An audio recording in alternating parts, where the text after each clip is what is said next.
Muito bom dia a todos, 10 horas e 15 minutos. Vamos então dar início à nossa lição da Escola Dominical. Oremos. Senhor nosso Deus, te agradecemos porque mais uma vez nos podemos encontrar aqui para juntos podermos estudar a Tua Palavra.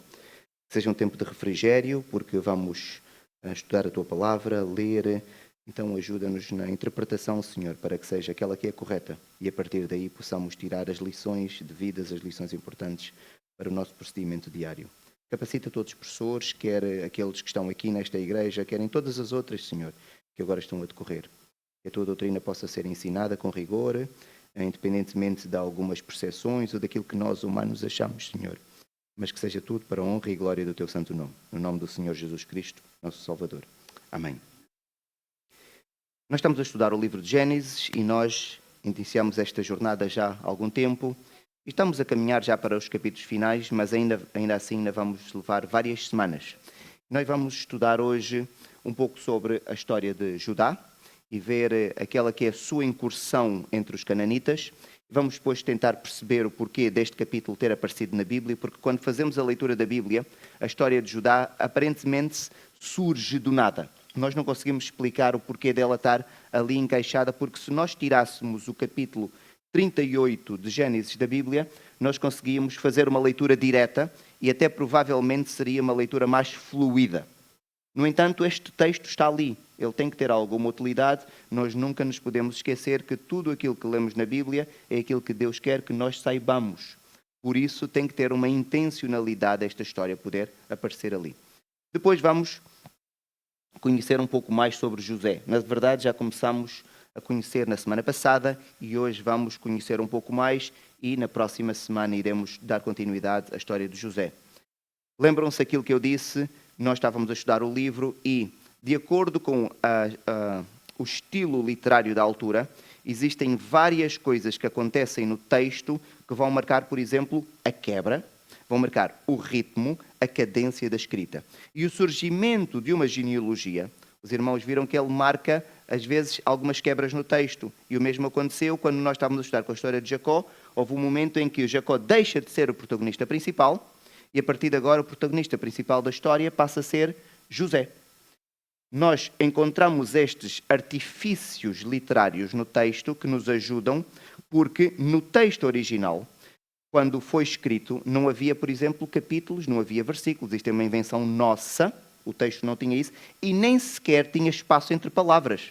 Para os irmãos compreenderem a dificuldade que era, porque tinha que se aproveitar todo o material e a escrita não era como hoje. Então imaginem alguém escrever, tente fazer isso no seu computador, escreva um texto enorme, um parágrafo, e depois tira os espaços todos e agora fica ali uma frase, aparentemente, uma palavra gigantesca. O texto era assim. Então tem que haver aqui algumas coisas que são feitas que nos ajudam a perceber que há mudança de protagonista, que há uma paragem na história, e então o texto vai tendo estes artifícios linguísticos que nos ajudam. E depois vamos então ver também os sonhos de José, mas isso na continuidade daquilo que é a história de José. Terminamos a semana passada, José tendo sido vendido pelos seus irmãos. Nós conseguimos perceber que a intenção dos irmãos era matá-lo, mas o irmão mais velho, Rúben, não concorda com o plano, e então ele sugere guardarem José numa cisterna. José é colocado numa cisterna. Rúben afasta-se durante algum tempo. Os irmãos estão a comer. Vai a passar uma caravana medianita em direção ao Egito. E o que eles fazem é, na ausência de Rúben, então eles vendem José. E José agora vai então nesta caravana como escravo vendido. Quando Rúben chega, percebe-se daquilo que aconteceu. O que eles fazem é pegam na túnica. Ainda se lembram do nome? A túnica talar de mangas compridas, não é? Nós lemos isso várias vezes. Eles matam um animal, mancham de sangue, enviam para o pai e agora Jacó recebe a túnica e Jacó é que vai inferir e conclui: o meu filho foi morto por um animal selvagem.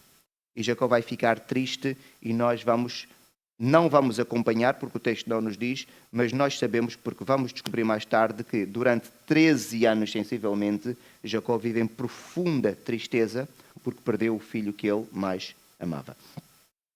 Depois desta história, então, existe agora aqui esta quebra, que é o capítulo 38. Depois desta venda, Judá, ele agora vai se mudar. Ele vai se afastar dos seus irmãos, vai se afastar do seu pai, e ele vai para a casa de um amigo, de um senhor, na altura provavelmente não era seu amigo, que era Adulamita, então ele vai de Hebron, que era a região mais ou menos onde eles estavam, apesar deles de vez em quando levarem os seus rebanhos mais para norte, mas ele vai agora fixar-se ali em Adulão. E ele vai viver entre os cananitas, os povos que estavam naquela terra. Lembram-se que eram aqueles povos que Deus não queria que os filhos de Jacó se misturassem. De tal maneira que Abraão, quando quis uma esposa para o filho, ele podia casar com uma mulher cananita, que era uma mulher da terra. Mas o que é que Abraão fez? Mandou ir buscar alguém que fosse da sua família. E qual era a família de Abraão? Semita. Abraão era semita e então ele vai para muito longe, o servo de Abraão, buscar uma mulher para Isaac. Por sua vez, Isaac e Rebeca, eles dizem o que é Jacó? Para não casar com quem? Com uma cananita. Então também recomendam que Jacó fosse a casa de origem de Abraão, que era semita, para encontrar uma mulher. Jacó esquece a história do seu avô, esquece a história do seu pai, e vai então agora entrar aqui por terreno cananita, vai se fixar em casa de um adulamita, e aí conhece uma mulher chamada Sua, com quem ele vai casar. O texto aqui não refere que houve casamento, mas nós conseguimos inferir, porque o facto de alguém possuir uma mulher, aquilo estava conotado com o casamento, e mais tarde há um versículo claro que diz que morreu a mulher de Judá, que era sua, o que significa que então aqui eles vão contrair o matrimónio de acordo com as práticas da altura. E ele vai casar com uma cananita, e o texto é muito claro sobre isso e não omite, não é? E Judá, com esta esposa sua, ele vai ter 3 filhos, Onã e Selá. Então Judá agora tem 3 filhos e os irmãos conseguem ver, a narrativa é muito direta, é muito clara. Entre os cananitas nós também conseguimos perceber que Judá não era alguém sedentário, ele tinha uma vida seminómada. Mas faz sentido, nós também conseguimos perceber isso, porque se ele era também pastor como o seu pai, é natural que ele andasse de lugar em lugar à procura das melhores pastagens. Então nós conseguimos ver isso através do texto. Por exemplo, ele está em Adulão e depois ele há de ir para Casibe, que é lá onde nasce o seu filho mais novo, que é Selá.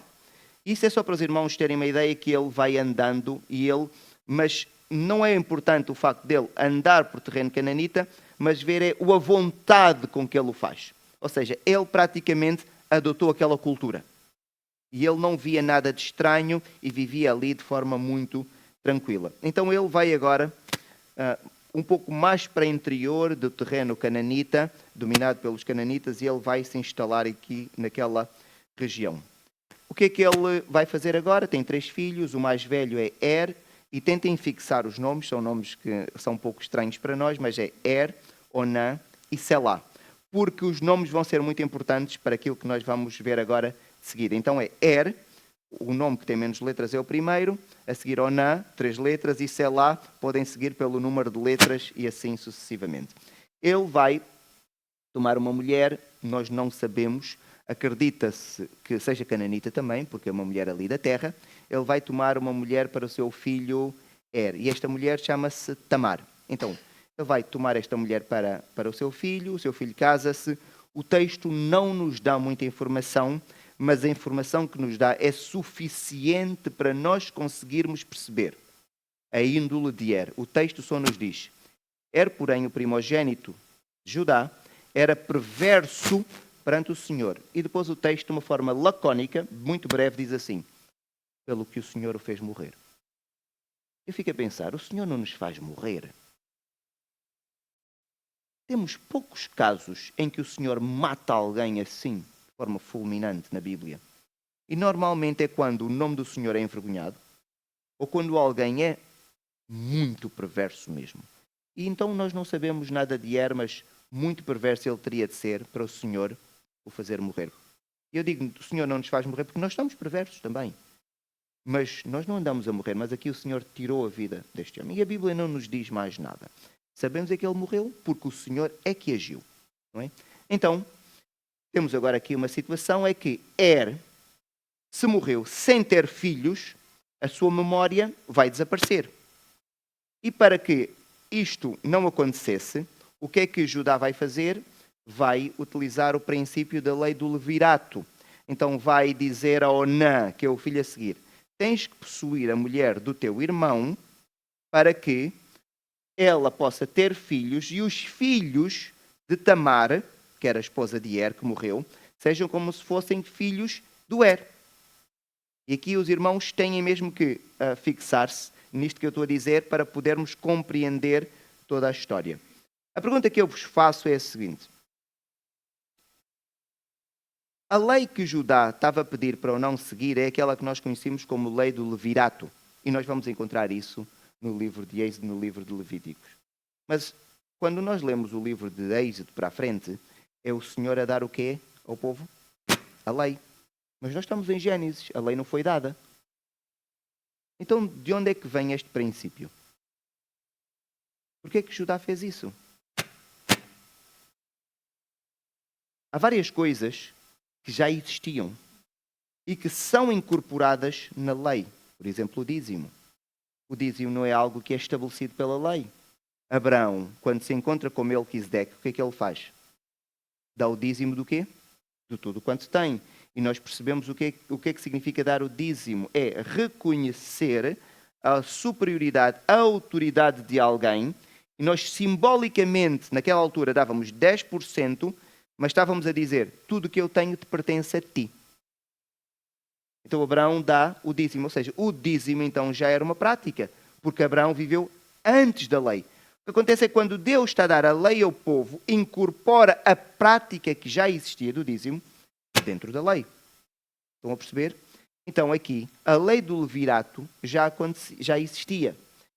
Nós temos aqui algumas referências. Por exemplo, um dos grandes códigos que era seguido pelas pessoas, principalmente na zona da Babilónia, que ainda não existe nesta altura da história, não é?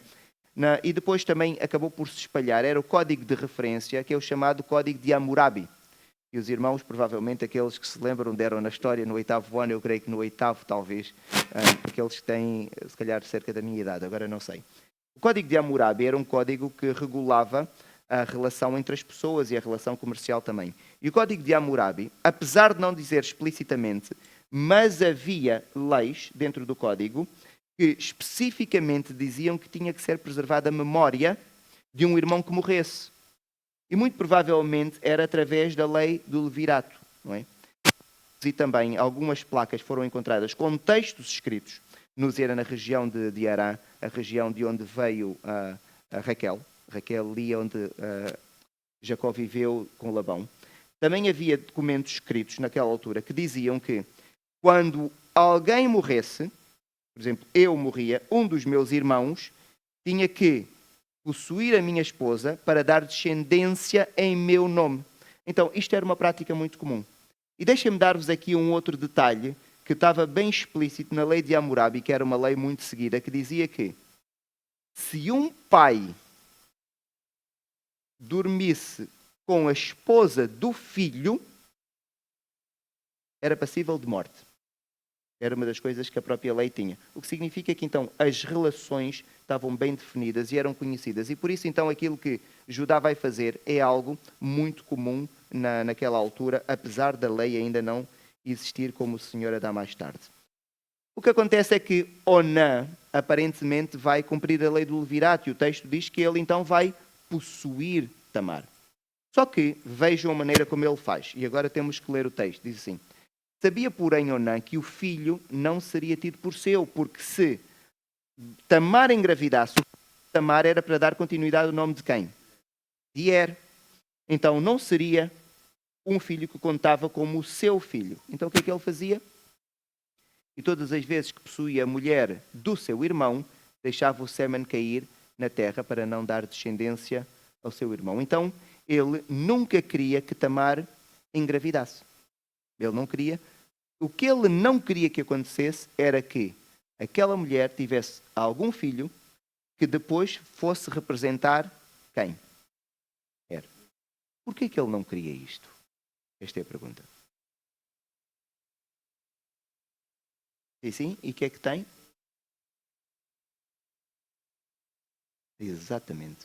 Vejam, vamos tentar ver de forma gráfica, para nós percebermos melhor a maldade de Onã e a ganância. Nós temos aqui os filhos de Judá. Então temos ali Onã e Selá, certo? Os irmãos conseguem seguir. Imaginem que Judá não tinha mais filhos. Imaginem. E agora nós temos que dividir a herança de Judá. Iríamos dividir em quantas partes? Não? 4 partes. Então, o primogênito ia ficar com 2 partes, o Onã ia ficar com uma e o Selá ia ficar com uma. Então seria isto, estão a ver? Se estivéssemos a ver ali no gráfico circular, o tem porção dobrada, é primogênito, porção dobrada. É assim que funciona. O Onã tinha uma parte e o Selá. Se nós tirarmos isto e não houver filhos, porque se Tamar tiver filhos que representam eles vão ter que ir buscar a herança do seu pai, não é? E o seu pai era o primogênito. Agora vamos tirar daqui Oná já fez os cálculos. A herança seria distribuída assim, porque ele iria ser o mais velho, então ele iria ter a porção dobrada. Então, toda a herança que eles iriam receber iria ser dividida, se fizeram 2 filhos, em quantas partes? 3. Ele ficava com 2. Para aqueles que fizeram as contas mais rápido, cerca de 66%, na verdade quase 67%, e o outro irmão também ficava a ganhar, não é? Porque aqui iria ganhar 33%. Então, Oná, rapidamente, estão a ver, ele faz o cálculo entre ganhar isto e poder ganhar isto, é fácil, ele prefere ganhar aquilo. Então, nós com isso conseguimos perceber que é maldade pura. Era ganância que ele tinha no seu agir, no seu procedimento. Então ele não queria, na verdade, cumprir a lei do levirato. E por causa disso, o que é que Deus vai fazer com Oná? Matá-lo. E aqui nós conseguimos perceber a gravidade da ganância.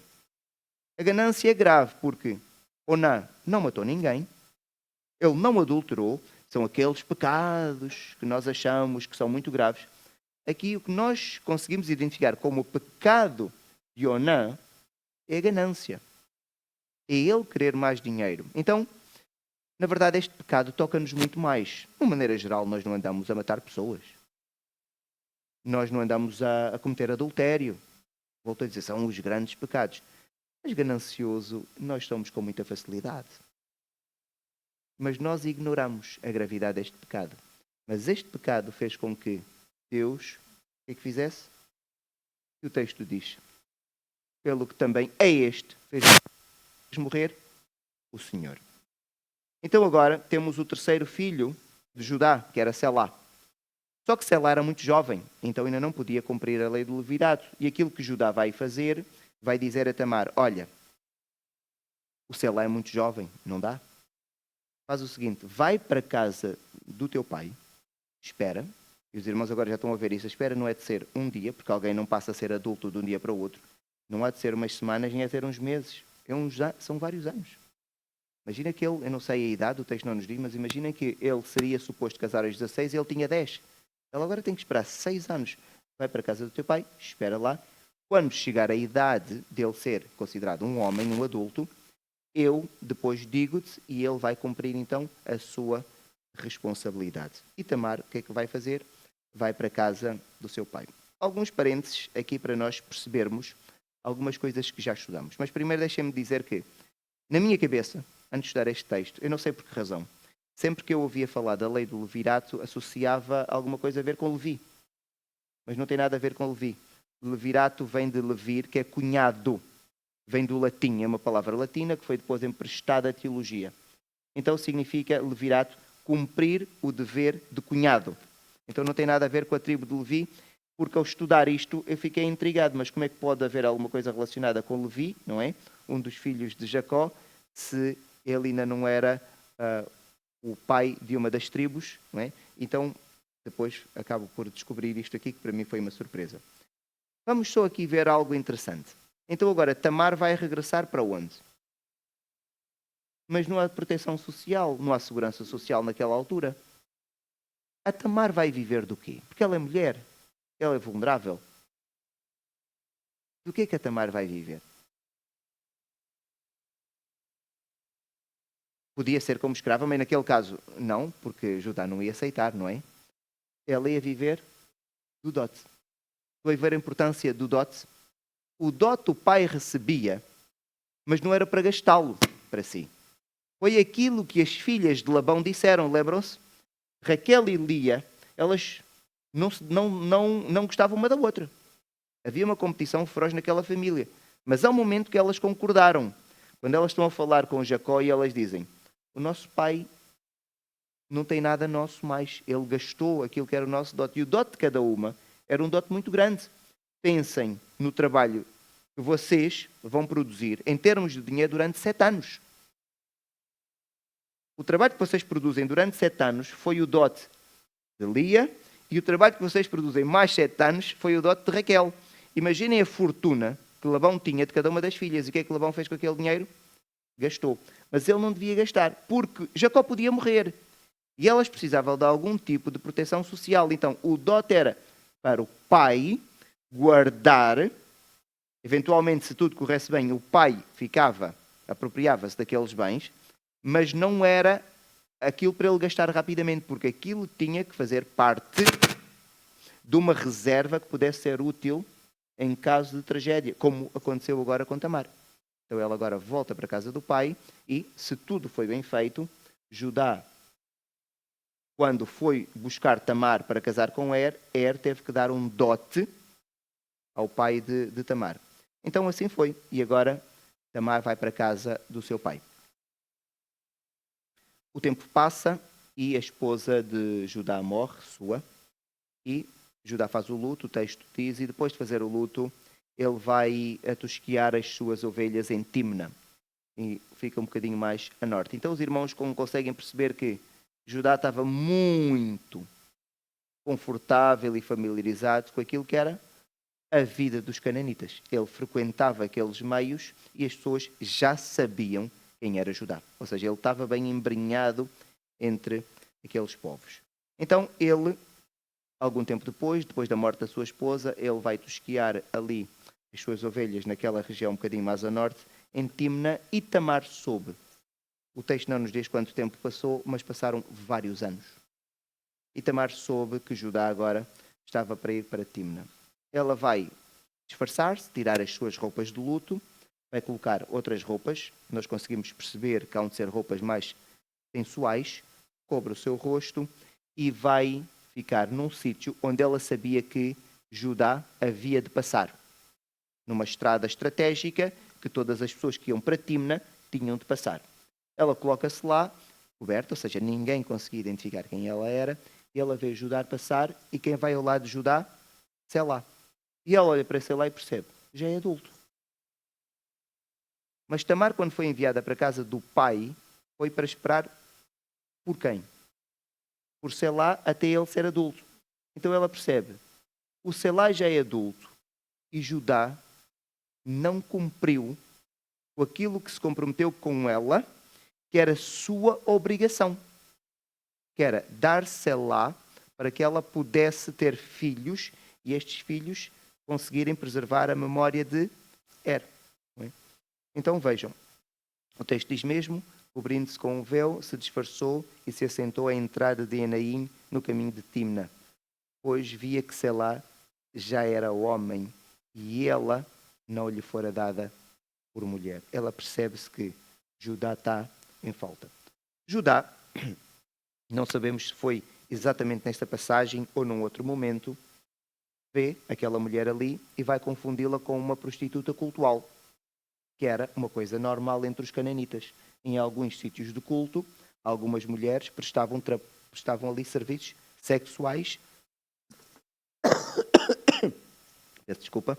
E as pessoas recorriam aos serviços daquelas mulheres para pedir algum tipo de bênção ou algum tipo de crença cananita. Então, Judá vai confundi-la. Significa que Judá, até mesmo na questão espiritual, ele estava completamente corrompido. Ele podia arranjar outra mulher, mas ele vai ter com uma prostituta que ele acha que é uma prostituta cultual. Vejam a maneira displicente espiritualmente como ele vivia.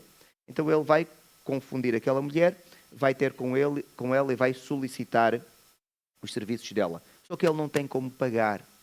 Então ele diz que lhe vai pagar dando um cabrito, porque os seus animais estão para ser tosquiados, e ele diz, olha, eu depois envio-te então um cabrito. E a mulher diz assim, olha, mas o que é que tu me dás como prova de que vais pagar mesmo com um cabrito? Não é? E ele vai dizer, que penhor te darei? Judá agora pergunta. E ela disse, o teu selo, o teu cordão e o cajado que seguras. O cajado, os irmãos conseguem perceber, era o objeto que o pastor tinha, não é? De certa forma, o uso iria tornar aquele cajado muito pessoal, não é? Porque se vocês tiverem um cajado e alguém se for mais alto, há de ser diferente a altura, o sítio, a maneira como eu coloco a mão, o desgaste do próprio objeto. Então, há uma personalização, ou tempo, não é? Do cajado. Então, é uma coisa muito pessoal. Mas mais importante que o cajado era o cordão e o selo. O selo era como se fosse a assinatura de Judá. Era aquilo que ele colocava quando queria marcar alguma coisa como sua. Ele utilizava o quê? O seu selo. O selo esse que vinha pendurado num cordão. E que eles normalmente utilizavam o peito, porque as roupas não eram como as nossas com bolsos. O bolso é uma invenção que foi introduzida na indumentária muito tempo depois. Então, eles tinham aquilo aqui ao peito, no cordão, com o eventualmente colocavam para trás durante algumas tarefas. Então, ela pede aquilo que naquele tempo correspondia à assinatura. Quem tivesse aquilo, podia dizer que podia assinar um documento em nome de Judá. Estão a ver? Ela foi sábia naquilo que pediu. E, então, eles vão ter relações sexuais. O texto diz que ela concebe e cada um depois segue a sua vida. Ele confunde-a com uma prostituta e Judá, de facto, vai querer honrar aquilo que se comprometeu com aquela mulher. Algum tempo depois, ele envia, através do amigo, Irá, o amigo adulamita com quem ele vivia, ele envia então o cabrito e o amigo de Judá, o que é que faz? Vai até a região onde Judá tinha encontrado a mulher e fica a perguntar onde é que está a prostituta cultual. Só que toda a gente diz, aqui não há prostituta cultual nenhuma. Como ele não tinha nome, não tinha mais referência da mulher, o que é que o amigo faz? Tenta encontrar, não descobre ninguém que pudesse associar aquela mulher, regressa a Judá e diz assim, olha, toma o teu cabrito de volta, eu não encontrei a mulher. Judá, o texto é muito interessante, que apesar da perversidade moral de Judá, mas ele diz, olha, mas eu cumpri a minha obrigação, ela tem lá aquilo que eu lhe dei e eu enviei alguém, aquilo que nós gostamos muito de dizer, eu estou de consciência tranquila. Eu fiz aquilo que devia, aquilo com que me comprometi fazer com ela. E a história continua. 3 meses depois, Judá recebe a informação que Tamar está grávida. Natural. Eles começam a ver o aumento do volume aqui da barriga, não é? Então, a informação chega a Judá, Tamar está grávida. Tamar era esposa de quem? De Er. E estava à espera de quem? Sei lá. Então, aquela mulher, ela estava viúva, mas era uma viuvez que não lhe dava abertura para casar. Ela estava à espera que o Selá fosse cumprir aquilo que era a lei do levirato. Então, ela não podia casar com outro homem. Então, quando Judá descobre que ela está grávida, Judá diz, é grave, esta mulher tem que ser morta. Esta mulher tem que ser morta. Então, vejam o que é que ele diz. Então disse Judá, tirai-a para fora para que seja queimada. Temos que a matar. E não é uma morte qualquer. Ele podia até pedir que fosse uma morte rápida. Não, ele quer que ela sofra. Porque ele considera que o que ela fez é imperdoável. Aquilo não se faz. É uma ofensa à memória de Selá. É uma ofensa à própria família de Judá. Judá então não aceita. Nós não conseguimos perceber bem a lógica do texto, porque o texto diz, em tirando-a, ou seja, parece que o seu sogro teve que a meter na rua, não sabemos como é que ela tem tempo, mas ela pega nos objetos e diz assim, olha, antes que me matem, façam o seguinte, vão ter com Judá e digam, olha, eu engravidei do dono desta assinatura, que é o selo, o cordão e o cajado. Judá vai receber então agora aqueles objetos e Judá reconhece o quê? Fui eu. Fui eu que pequei. E há aqui um reconhecimento da parte de Judá que ele não cumpriu a lei do levirato e ele devia ter dado Selá, para que Selá cumprisse a sua obrigação como irmão de Er. Volto a dizer, Tamar depois acabou por ter filhos. O texto diz que Judá nunca mais teve contacto sexual com Tamar, porque ela engravidou, concebeu e teve 2 filhos, são gêmeos, Pérez e Zera. É uma questão de discussão, quem é o primogênito, porque a história é interessante. Está Zera para nascer, então durante o nascimento sai a mão. A parteira rapidamente tem que identificar, então coloca um fio avermelhado na mão de Zera, só que por alguma razão qualquer, não é? A mão de Zera volta a entrar para dentro da mulher. E sem se perceber como, o outro filho nasce primeiro. E por isso então vai receber o nome de Pérez, que é aquele que passou à frente do irmão e encontrou a saída. Pronto, a Bíblia tem sempre estas histórias. O outro que tinha aqui o fio marcado acaba por nascer depois. Gera sempre aqui uma discussão, quem é o primogênito. Há vários critérios. Há quem diga que era o que tem a marca na mão, porque foi aquele primeiro a ver a luz do dia, não é? Pelo menos uma parte do seu corpo, mas há pessoas que entendem que é aquele que sai completamente. Nós não vamos discutir isto, não é importante para nós. Para nós é importante é saber porquê que nós temos esta história na Bíblia. Porque nós não temos a história de Levi, não temos a história de Isacar, de Zebulon, de Naftali, de Dan, de Gad e nenhum dos outros filhos de Jacó. Porquê que nós temos necessidade de fazer um parênteses na história de José, porque nós estávamos na história de José, para aparecer agora um capítulo inteiro dedicado à história de Judá? Esta é a pergunta. Por causa da genealogia, não é? Por várias razões. A primeira é para nós podermos perceber que os filhos de Jacó eram pessoas perversas. Contaram-nos a história de Judá. Já tínhamos, de certa forma, a história de outras 2 pessoas. De quem? Simeão e Levi. 2 assassinos. 2 assassinos. Agora temos alguém moralmente perverso. Não cumpre a sua obrigação de dar o filho. Recorre a trabalhos de uma prostituta cultual. É que nem sequer é uma prostituta cultual. É alguém que nem tem, em alguns momentos da sua vida, respeito pelo próprio Deus dos seus pais, não é?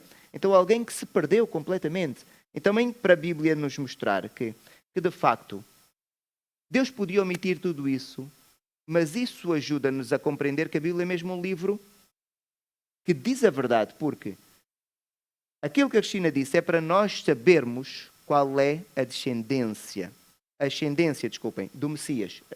É para nós sabermos exatamente quem era o Messias, de onde é que ele veio. Então, tudo a ver com o Messias, a Bíblia tem muito bem documentada, para que quando o Messias chegasse, se provasse.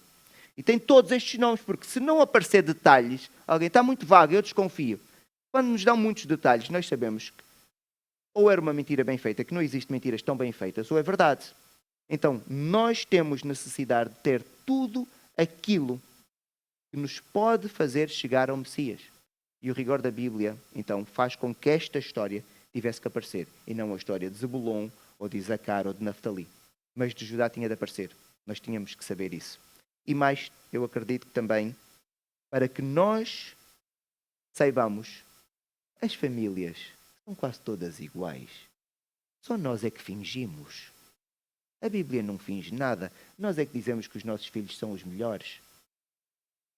E que casaram bem, e que estão todos bem. Não, os nossos filhos também são assim. Também são perversos. Também são maus com as mulheres. Ou as mulheres são más com os homens. Pelo menos se os vossos não são, os meus são. Estou-vos a dizer isso. E digo na presença aqui do meu filho. Essas coisas não adianta nós escondermos da família. Então eu até já tomei uma decisão. Às vezes, ralho com o meu filho. E se alguém me perguntar, está tudo bem? Não, estive a ralhá-lo. Estive a ralhar com ele há pouco tempo. É normal na vida.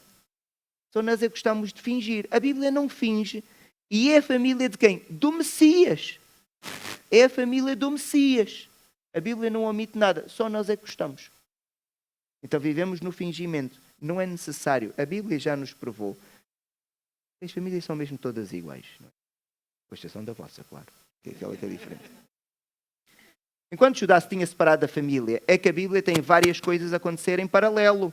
Não se esqueçam que José foi vendido para onde? nós estávamos a falar de Judá. Quando aquilo estava a acontecer com Judá, a história de José não parou. José estava a ter uma história ao mesmo tempo.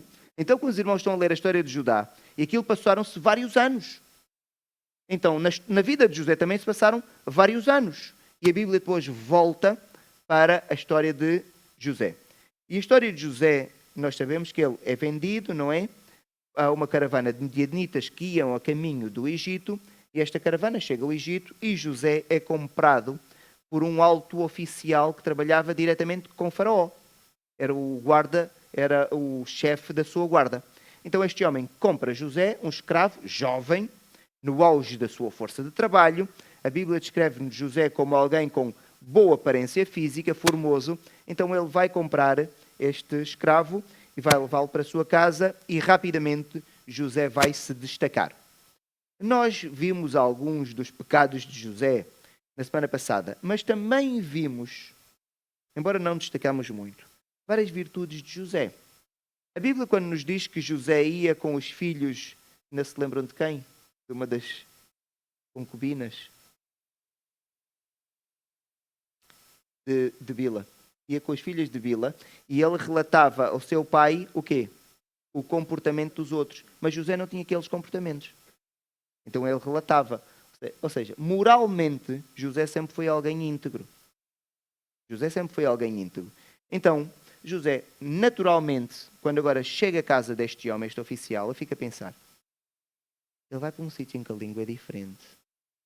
A cultura é diferente.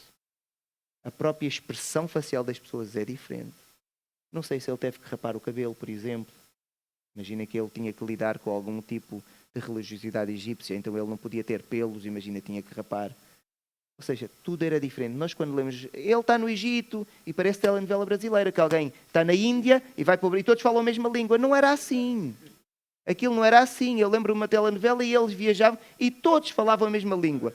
Um dia experimente falar com alguém que não fala uma palavra da sua língua. A comunicação não funciona. Não funciona. Agora José chega num sítio com uma língua diferente. Com culturas diferentes, com práticas diferentes. E nós, José está no Egito e contamos a história à criança e aquilo segue. Não foi fácil. Não foi fácil. E ele é escravo, ele é tratado como escravo. Até ganhar confiança, José provavelmente levou muitas chicotadas. Então ele lá ganha confiança e de tal maneira é abençoado pelo Senhor que ele se destaca. E vejam agora a maneira como a Bíblia descreve a integridade de José. Logrou José mercê perante ele, o Senhor que era Potifar, a quem servia. E ele, o Potifar, o pôs por mordomo de sua casa. E o Senhor abençoou a casa do egípcio por amor de José. E nós já aprendemos sobre isso. Os nossos amigos descrentes, se nós formos tementes ao Senhor, eles podem ser abençoados através de nós. O estranho é se os nossos amigos descrentes não são abençoados através de nós.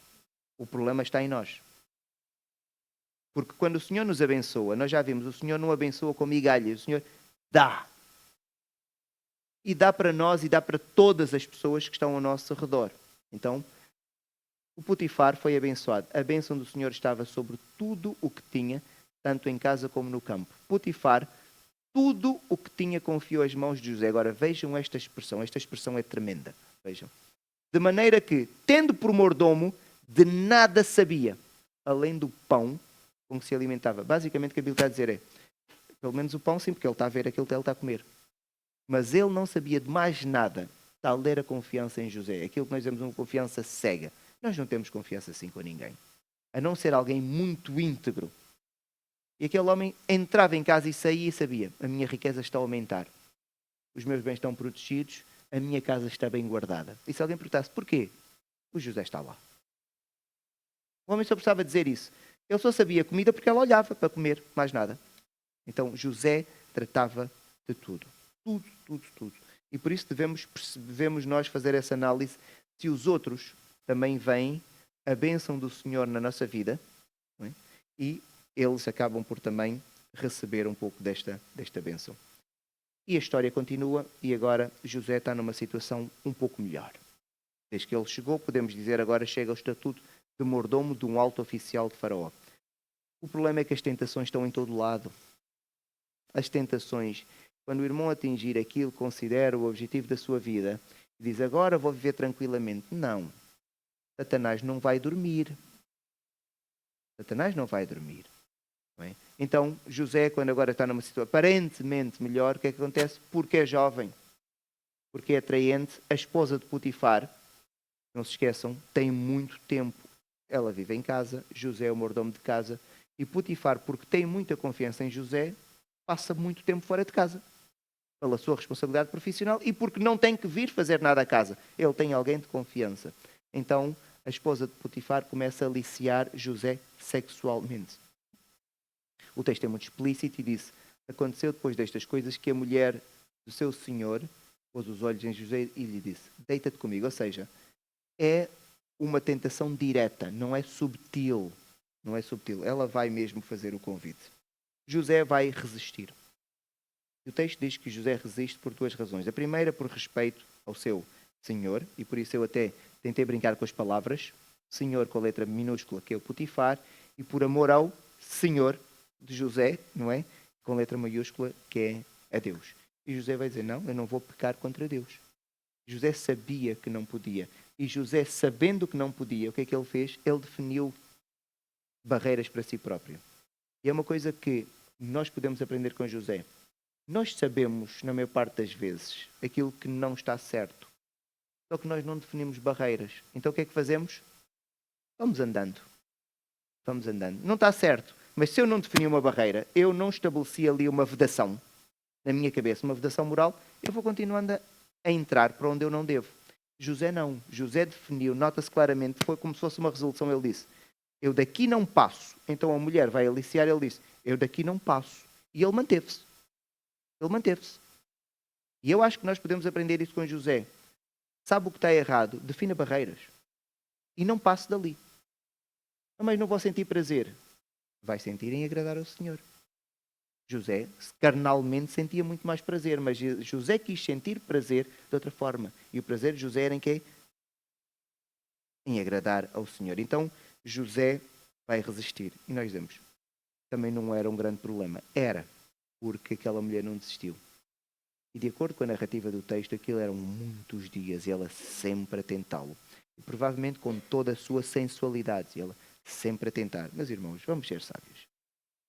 Potifar era um alto oficial do rei. Ele não escolheu uma mulher que não fosse formosa. Ele, com certeza, escolheu aquela mulher a dedo na negociação que fez com a família dela. Então, aquela mulher, o texto não nos diz, mas provavelmente era uma mulher muito atraente. E ela agora está a provocar José. E há um dia em que não tem mais ninguém na casa e José está com ela. E ela volta novamente a tentar José e desta vez agarra nos seus vestidos. José então foge, não é? Vejam a barreira que José estabelece, só que ela, que estava a tentar agarrar, ela vai ficar com os vestidos de José na mão. E agora temos uma situação grave, que é, ninguém estava ali no sítio onde eles estavam, mas José agora sai sem roupa. Como é que se vai justificar José estar sem roupa? Podiam perguntar a José, José ia dizer o quê? Foi ela. Mas ela é mais esperta que José. Pelo menos em termos de sagacidade. O que é que ela faz? Antecipa-se. Ela começa aos gritos. E os outros servos que estão noutros sítios da casa começam a chegar e dizem, ele tentou assediar-me e eu, olha, fiquei com a roupa dele na mão. Ele saiu a correr quando eu gritei, ele saiu com medo e eu fiquei com isto na mão. O Potifar chega a casa e é contada a história que José, aquele homem a quem Potifar confiou, tentou possuir a sua esposa. O que é que Potifar vai fazer? Enfurecido, vai colocar José na cadeia. Só que ele não vai colocar numa cadeia qualquer, vai colocar numa cadeia reservada para as pessoas que trabalhavam para Faraó, os presos do rei. Então conseguimos perceber a alta posição de Potifar. E os presos de Potifar também eram colocados numa prisão, podíamos dizer, administrativa, para as pessoas que trabalhavam para Faraó. E diz o texto, e o senhor de José, o Potifar, o tomou e o lançou no cárcere, no lugar onde os presos do rei estavam encarcerados. Ali, prisão. Meus irmãos, vamos tentar perceber um pouco esta prisão. Quando o rei manda alguém para a cadeia, não há uma ofensa direta contra o rei, certo? Mas quando o rei manda alguém para a cadeia que há uma ofensa direta contra si, eu gostava de saber como é que o rei ia tratar estas pessoas. Estas pessoas, a cadeia não devia ser mesmo boa. O texto diz que é uma masmorra. Porque é alguém que ofendeu diretamente o rei. O rei quer que esta pessoa sofra. Esta não é uma cadeia qualquer. É uma cadeia da PIDE. Não é uma cadeia qualquer. Então agora José é enviado para esta cadeia. E José agora vai ali permanecer. Só que José íntegro, até na cadeia, o que é que acontece? Por ser íntegro e temente ao Senhor, vai acontecer aquilo que acontece sempre com qualquer pessoa que é íntegra e temente ao Senhor. E nós às vezes queremos descobrir a chave do nosso sucesso. Não há. É só seguir ao Senhor. O Senhor é quem abençoa. Então José foi abençoado e vejam o que acontece. O Senhor, porém, era com José e lhe foi benigno e lhe deu mercê perante o carcereiro. Agora ele está na cadeia e tem o carcereiro. E o carcereiro consegue perceber rapidamente que José é uma pessoa diferente das outras. É uma pessoa íntegra, honesta, aquilo que nós iríamos dizer, mas de uma forma com significado hoje, boa pessoa. Então o carcereiro o que é que faz? Promove uma espécie de preso-mor, preso-mordomo da cadeia. Então o carcereiro confia, tal como Potifar fez, tudo o que se passava na cadeia, ele vai confiar nas mãos de José. E José então era a pessoa que administrava os outros presos. Eu acredito que foi provavelmente o melhor período de vida dos presos naquela cadeia, porque José, sendo benigno, era alguém que iria agir com humanidade. Não havia alguém a comer e outro a passar fome. Acredita-se que José agiu com humanidade porque ele estava a ser abençoado com o Senhor. Enquanto José está ali a viver na cadeia, algum tempo depois, há 2 funcionários, altos funcionários do rei, que também são presos. O padeiro-mor e o copeiro-mor do rei, são de Faraó, são presos e quando chegam à prisão vão ficar sob a administração de quem? José. José era também preso, mas era um preso que se destacou, então agora os outros estão ali sob a liderança, todos presos, mas sob a liderança de José. E na cadeia há uma noite em que estes 2 homens, cada um tem um sonho. E eles estão muito turbados porque eles querem perceber o significado do seu sonho. Mas eles não conseguem perceber. Simplesmente tiveram o sonho e nota-se que de manhã eles acordam e estão intrigados com o possível significado do seu sonho. E José olha para eles e diz, olha, mas a vosso rosto parece que vocês não dormiram. O que é que aconteceu? E eles dizem, tivemos um sonho. E ninguém consegue interpretar este sonho, não é? E é o que eles dizem mesmo, tivemos um sonho e não há quem o possa interpretar. José vai responder e diz assim, porventura não pertencem a Deus as interpretações? Digam-me qual é o vosso sonho. Então José está a dizer, digam-me qual é o sonho e que Deus irá dar a interpretação. Vejam que José nunca disse, eu sou interpretador de sonhos, eu tenho esta capacidade, eu tenho este poder. Não. Isto nunca acontece. José diz de forma muito clara, não pertencem a Deus as interpretações. Então, se pertencem a Deus, quem é que dá a interpretação? É Deus. José deixa isto bem claro. E José diz, contai-me um sonho, mas temos algumas questões. E nós temos que tentar analisar estas questões. Como é que José sabia? A interpretação pertence ao Senhor, é certo. Mas como é que José sabia que Deus lhe daria a ele a interpretação para contar aquelas pessoas? É um risco. Estou a perceber o que eu estou a perguntar. É claro que a interpretação pertence ao Senhor, mas José diz, digam-me, pertence ao Senhor, as pessoas, ele não disse, digam ao Senhor, José não lhes disse isso. Não é? E todos os sonhos têm interpretações. Meus irmãos, e aqui não vamos entrar naquela delicadeza sem sentido. Nós temos aqui muitas pessoas, principalmente contexto africano, contexto brasileiro, que gostam de dar interpretações. Os europeus nisto são mais frios, também batem depois no outro extremo, não é? Mas esta é uma questão que nós temos que discutir, porque eu nunca vi um dinamarquês falar, olha, tive um sonho, nós dinamarqueses tiveram um sonho e continuam a sua vida. Um africano, mas eu tenho mãe africana, os irmãos, lembram-se, tinha a minha mãe. O que é que significa o meu sonho, filho? Mãe, não significa nada, é só um sonho. Mas querem dar um significado, não é? Será que todos os sonhos têm interpretações? Porque, na verdade, estamos aqui a lidar com uma situação destas, não é? E por que razão já não existem relatos, e eu agora coloquei aqui a palavra intencional, Hoje não existem relatos sérios de sonhos como antigamente. E a palavra sérios aqui eu coloquei com intencionalidade. Não quero melindrar ninguém, porque os relatos que eu ouço do sonho, de alguém que viu e disse, meus irmãos, aquilo é muito vago. E é sempre, depois de já tudo ter acontecido, que me contam a história. Eu gostava que alguém me contasse antes. Alguém teve o sonho, o interpretador interpretou e 2 ou 3 dias depois, no futuro, aquilo acontecia. Eu nunca vi isto. Nunca vi isto. É sempre, conta-me uma história, para mim foi inventada. E os irmãos já sabem, eu apresento-me como cético nestas coisas. Vamos tentar responder. Como é que José sabia que Deus lhe daria interpretação? Por uma razão simples. Aqueles homens tiveram um sonho. E José tinha sensibilidade espiritual. Temos que ter isso em conta.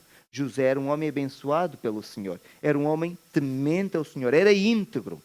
E por isso o Senhor o abençoava daquela maneira. Era um homem que conseguia interpretar e perceber aquilo que estava a acontecer com uma sensibilidade espiritual. E nós sabemos que há pessoas com esta sensibilidade. Então, conseguem ver o mesmo que nós, mas conseguem perceber que há ali qualquer coisa que tem a ver com o mundo espiritual. Mas nós, muitos, nem nos apercebemos disso. José era um homem assim. Então ele sabia que se Deus deu o sonho, aquele sonho tem que ter alguma interpretação. Deus não quer dar o sonho e depois ver as pessoas aflitas. José sabia isso. José sabia isso. E sabia isso por experiência própria. Em que os sonhos tinham significado e as coisas eram mais claras do que parecia. José sabia isso, não é? Então, se Deus deu o sonho, Deus vai dar o quê? A mensagem. Mas Deus não costuma aparecer às pessoas. Deus nunca tinha aparecido a José. Então, Deus utiliza pessoas para comunicarem a sua mensagem.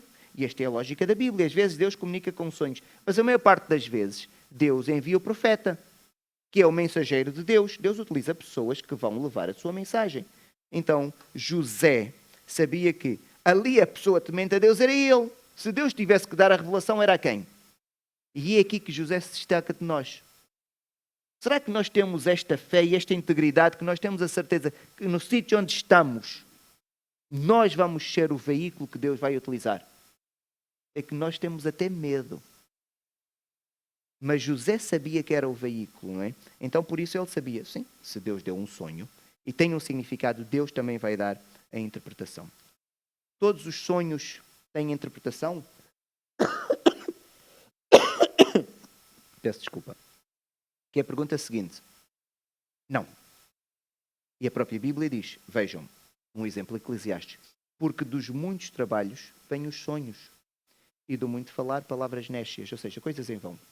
Às vezes temos sonhos em vão. Porquê? Por causa da nossa ansiedade. Ou por causa das nossas preocupações da vida. Então, muitos dos sonhos que nós temos resultam do quê? Situações que têm a ver com preocupações da vida. Então, tem um significado? Não. Foi só um sonho que teve. Alguém teve como resultado daquilo que está a viver. E por isso, então, é natural nós termos sonhos. E a maior parte dos casos acaba por ser isto que acontece. E por que razão já não existem relatos, volto a dizer, sérios, de sonhos como antigamente? Podíamos dar várias respostas. Eu destaco a primeira. Na verdade, eu não preciso. Tudo aquilo que nós precisamos saber sobre Deus, nós já temos. Naquela altura não era assim. A revelação de Deus não apareceu de repente. Foi dada de que forma? De forma progressiva. Mas a revelação de Deus já está encerrada. Se alguém tem um sonho, eu acredito que pode acontecer em alguns contextos onde, por exemplo, as pessoas não têm acesso à palavra de Deus. No nosso contexto, porque agora nós gostamos sempre de começar a falar de outros contextos. Não, eu vou falar do meu, eu vivo no meu, eu não vivo no contexto de outra pessoa. No meu contexto, se algum irmão me quiser dizer que teve uma revelação de Deus, não me diga, diga-me o versículo da Bíblia. Porque eu o versículo da Bíblia acredito. A sua palavra, como é que eu sei que me está a mentir ou não? Se eu sou a pessoa desconfiada. Eu sou a pessoa desconfiada. Diga-me o versículo da Bíblia que eu prefiro, é mais fácil. Até porque o irmão não me pode dizer nada novo que a Bíblia não tenha. E por isso é bom nós termos isso na cabeça. Ninguém pode dizer nada novo que a Bíblia não tenha. Diga-me a página da Bíblia que eu leio. E eu digo isto com brutalidade, eu não quero ofender os irmãos, mas é mesmo aquilo que eu acredito. Que neste momento eu tenho a revelação do Senhor nas Escrituras. Eu tenho o Espírito Santo em mim. Agora, há situações em que isso possa acontecer, eu acredito que sim. Não acredito que seja no nosso contexto. Não acredito honestamente que seja no nosso contexto. Contextos missionários eu acredito que sim. Sítios onde a palavra do Senhor não chegou. Onde as pessoas nem sabem quem é Deus, o Deus de Israel. Onde não sabem quem é o Senhor Jesus Cristo. Eu acredito que Deus, em alguns casos, se manifesta desta forma. Temos relatos de pessoas idóneas que nos contam que situações destas aconteceram. E nós acreditamos. Mas não no nosso contexto. Então, por isso, eu acredito que nós temos aquilo que é necessário, que é a Bíblia, o Espírito Santo que nos orienta, o estudo da palavra, momentos como este em que nós podemos estudar a palavra com profundidade, mais ou menos, e a iluminação do Espírito Santo. E por isso acredito que, então, isto já não acontece como antigamente. Andando para a história, porque queremos chegar ao fim, José, então, ele capacitado pelo Senhor, ele vai interpretar os sonhos. E começa pelo copeiro. E felizmente começou pelo copeiro. Felizmente, os irmãos já vão perceber porquê. O copeiro conta o sonho, e o sonho do copeiro é que ele vê uma vide com 3 ramos, e ele tem o copo de faraó na mão, e a vide começa a brotar e dá boas uvas, ele tira as uvas, espreme no copo de faraó e entrega a faraó. Então José dá a interpretação e diz: os ramos são 3 dias. Dentro de 3 dias, Faraó te reabilitará e te reintegrará no teu cargo. Pois dá um salto e diz, segundo o costume antigo, quando lhe eras copeiro. E José está a dizer, o José então acredita na interpretação que é esta, porque o Senhor revelou, ele sabe que o copeiro vai sair dentro de 3 dias. Então o que é que ele faz ao copeiro? Pede ajuda. José diz, pede ajuda. Vai mesmo dizer, olha, lembra-te de mim quando tudo te correr bem. E ele vai dizer para que o copeiro possa interceder junto de Faraó. E agora aqui nós percebemos que a situação de José não era boa. E me faças sair desta casa. José não queria estar ali. Aquilo não era agradável. Aquilo era mau. Aquilo era mau. José não queria estar ali. Então José diz, olha, eu fui colocado aqui injustamente. Eu fui tirado da casa, da terra do meu pai, injustamente. Eu tenho sofrido injustiça. Pelo menos diz a Faraó. E José vai pedir ajuda a este homem. Chega a seguir, não se esqueçam, o padeiro ouve a interpretação e a interpretação é boa. E o padeiro diz, a lógica do sonho é semelhante à minha, olha, já agora interpreta também o meu. Eu sou padeiro, não é? Então não vamos falar de uvas, eu tenho 3 cestos na cabeça.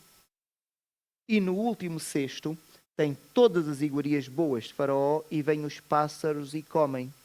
Qual é a interpretação do meu sonho? José então começa a interpretar. Ele está à espera de uma interpretação, porque a lógica do sonho parece muito semelhante. Só que José diz, os 3 cestos são 3 dias. Até que ele está contente, ele está à espera 3 dias, como o outro, tudo bem. Só que o que vem a seguir foi uma surpresa. Dentro de 3 dias, Faraó te tirará, não é da prisão, é fora a cabeça, e te pendurará no madeiro, e as aves te comerão as carnes. Ou seja, completamente o oposto. Muito bem. Como é que nós agora, e é isso quando alguém vos conta um sonho, vejam o rigor. 3 dias depois, Faraó está a celebrar o seu aniversário. 3 dias depois, vejam o que é que o texto diz. No 3º dia, que era aniversário de nascimento de Faraó, deu este um banquete a todos os seus servos. E no meio destes, reabilitou o copeiro-chefe, copeiro-mor, e condenou o padeiro-chefe. Ao copeiro-chefe integrou no seu cargo, no qual dava o copo na mão de Faraó, o rigor do sonho. Por isso é quando dizem uma coisa abstrata, não, tem que ser muito rigoroso, ao detalhe, não é? No qual dá, mas ao padeiro-chefe enforcou, como José havia interpretado. O que acontece é que José pediu ajuda, mas a quem ele pediu não ajudou. E nós aqui conseguimos ver a ingratidão humana, a insensibilidade, porque aquele homem foi abençoado por José. Ele estava turbado, lembra-se quando ele teve o sonho. E José deu um grito, meus irmãos. Os descrentes são mesmo assim. De vez em quando pode encontrar um descrente que até seja simpático. Mas este é o mundo. E José continua na cadeia. E agora o irmão está a pensar, e o que é que vai acontecer? Na próxima semana vamos continuar. Obrigado.